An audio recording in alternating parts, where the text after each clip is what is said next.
Olá. Alienígenas do passado no Brasil. Casos inéditos antes de 1947, de Edson Boaventura Júnior. O Edson é um ufólogo bastante conhecido. Tem um canal no YouTube, vou deixar o link aqui embaixo.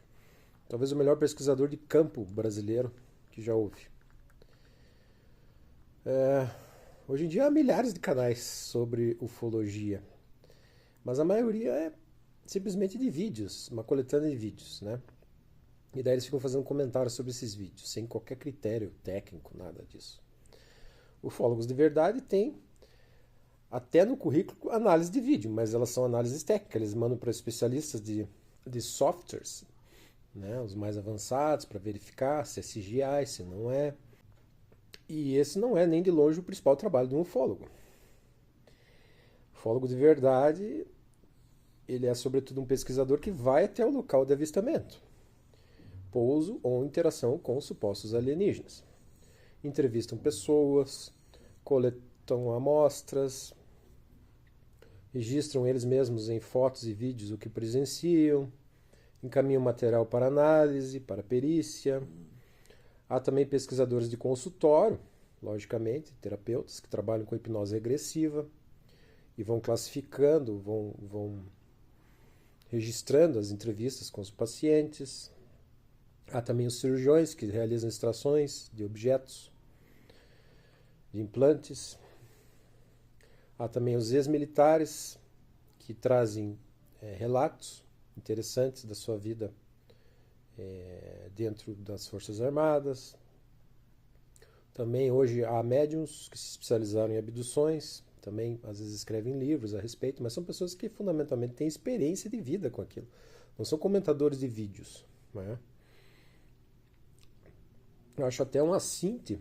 Esses dias eu estava olhando uma entrevista, estava lá Edson Boaventura e um sujeito, que eu não vou nem citar o nome, que é um comentarista de vídeos. O canal dele é... E pior, não raro o que ele comenta está errado. Os comentários dele são terríveis. Ele expressa muito pouca leitura em ufologia, sabe muito pouco, tem muito pouco conhecimento, então as deduções dele são terríveis. E tem um monte de seguidor.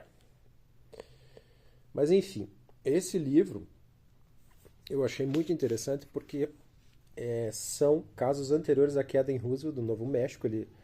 O Edson vai demarcar esse ano 47 e buscar os casos brasileiros anteriores.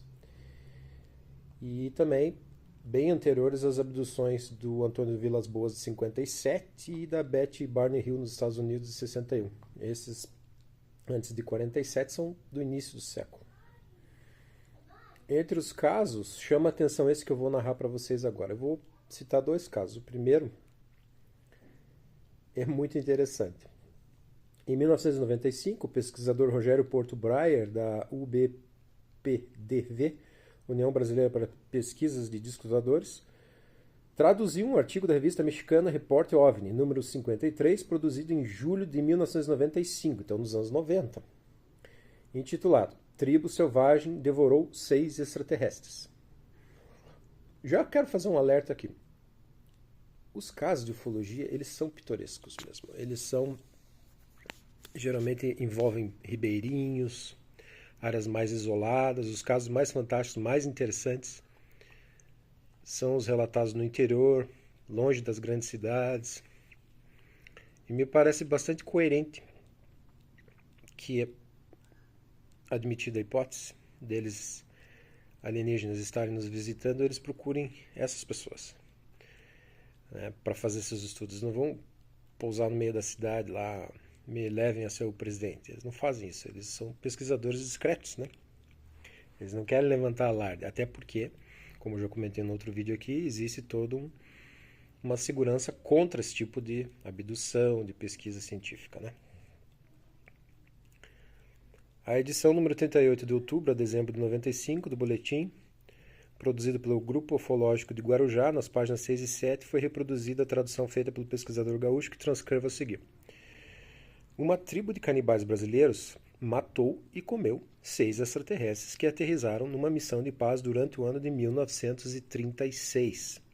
Essas são as declarações do Dr. Fritz Greder, antropólogo que viajou ao Brasil para conhecer a forma de vida de diferentes tribos e que fez surpreendentes declarações em março de 1989, depois de seu regresso. Assegurou ter mantido contato com um selvagem de uma tribo do Mato Grosso que lhe narrou toda a história, ocorrida há quase 60 anos. É uma história fantástica, disse a Repórteres de Zurique, mas estou convencido de que tudo é verdade. O chefe canibal com quem falei tem cerca de 100 anos de idade, mas sua memória e sua mente são muito coerentes, lúcidos, ele quis dizer, né? O chefe recordou claramente a chegada dos extraterrestres numa nave prateada e descreveu as criaturas que desceram do veículo espacial dizendo que foram assassinados por sua tribo, porque, segundo eles, se comportavam de forma muito estranha. Segundo seu relato, os extraterrestres tinham um leve sabor de peixe e quando lhe foi perguntado se havia comido outro tipo de carne, disse que a carne humana é muito semelhante à carne de porco. O Dr. Greder declarou haver conhecido o chefe enquanto estudava a vida das tribos nas florestas brasileiras durante o ano de 1988. Durante a sua estada, soube ganhar confiança dos chefes das tribos onde chegava, e foi assim que o velho dirigente dos canibais aceitou contar a ele este fato ocorrido em 1936. Gerder salientou. O chefe disse que os extraterrestres chegaram numa época em que sua tribo estava em guerra. Disse também que tinham uma estatura pequena, não sendo maiores do que uma criança de 10 anos. Mas sua aparência era estranha, já que tinha uma cor pardacenta na pele. Isso fez com que os canibais acreditassem que se tratavam de animais e que poderiam comê-los. Disse que suas pernas tinham gosto de coxas de rã e que a textura de sua carne era suave, cozinhando rapidamente. Explicou também que alguns humanos, quando mais velhos, demoram mais para se suavizar com o fervor, enquanto que os extraterrestres cozinharam logo. Então ele estava dando receitas de canibalismo para o entrevistador.